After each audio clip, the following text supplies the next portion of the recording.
আমরা নাম শুনেছি আবু মুসা জঙ্গি রহমতুল্লাহ আলাই, যিনি আব্দুল কাদের জেলানি রহমতুল্লাহ আলাইহির বাবা ছিলেন।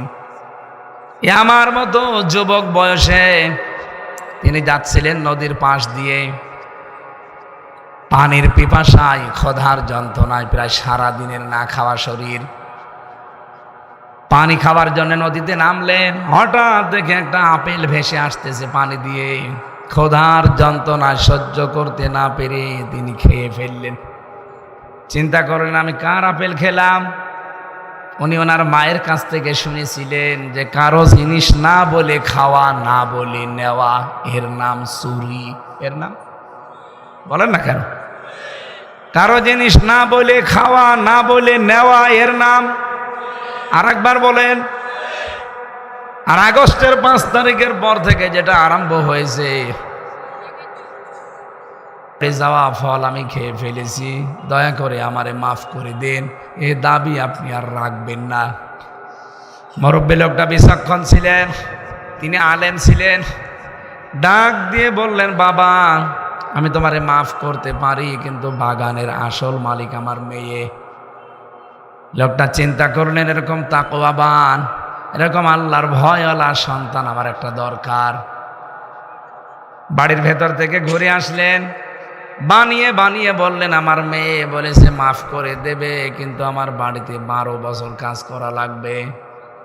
আমি রাজি আছি, কারণ আমার দাবি যদি আপনি না ছাড়েন, কিয়ামতের দিন আল্লাহ আমাকে মাফ করবে না, কারণ এইটা হক্কুল্লাহ না, এটা হক্কুল ইবাদ। এই চিন্তাটা যদি বাংলাদেশের 1628 জন মানুষ যারা দায়িত্বে আছে এখন, এরা যদি এই টেন্ডেন্সি নিয়ে চলতো যে আমি যারটা মেরে খাই, যার কাছে চাঁদাবাজি করি, যার কাছে ফাঁকি দিয়ে খাই, ও যদি আমারে মাফ না করে, আমার আল্লাহ আমাকে মাফ করবে না। তার মানে আমার দাড়ি রাখা, রোজা রাখা, নামাজ পড়া সব মাঠে মারা যাচ্ছে, কিছু কবুল হচ্ছে না।